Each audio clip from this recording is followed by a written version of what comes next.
Эзэнгүй газар хээр талд байгаа булш, хэрэгсөөр, хөшөө дурсгалын зүйлийг зөвшөөрлгүйгээр хөндөж, малтаж, гаргаж ашиглаж болох уу?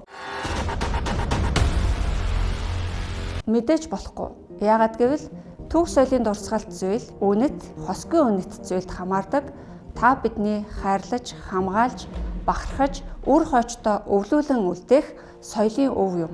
Монгол улсын эрэг үеийн тусгай ангийн 25 дугаар зүйлд түүх соёлын дурсгалт зүйл болон үнэт, хосгүй үнэт өв, үл хөдлөх дурсгалт, эд зүйл, хамгаалтад авсан өв соёлын зүйлийг санаатаа эвдсэн, гэмтээсэн, устгасан, завшсан, өргөдүүлсэн. Хууль бусаар археолог, палеонтологийн хайгуул малтлах судалгаа хийсэн, санхүүжүүлсэн.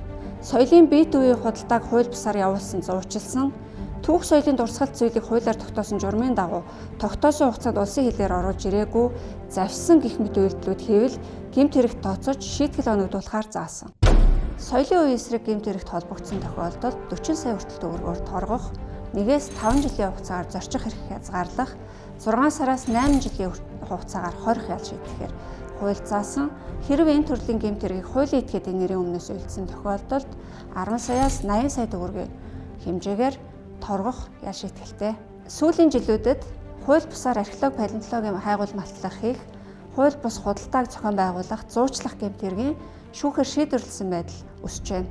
Соёлын үеийн эсрэг эдгээр гэмт хэрэгт шүүхээс 2 сая 700 мянган төгрөгөөс 15 сая төгрөг хүртэлх хэмжээгээр торгох, зорчих эрх хязгаарлах, хорих ял оногдуулж шийдвэрлэсэн байна. Мөн соёлын үеийн эд зүйлсийг улсын орлого болгохоос гадна гэмт хэрэг үйлдэхэд хэрэгэлсэн тээврийн хэрэгсэл, металл хайгч зэргийг хурааж улсын орлого болгож шийдвэрлэсэн байна.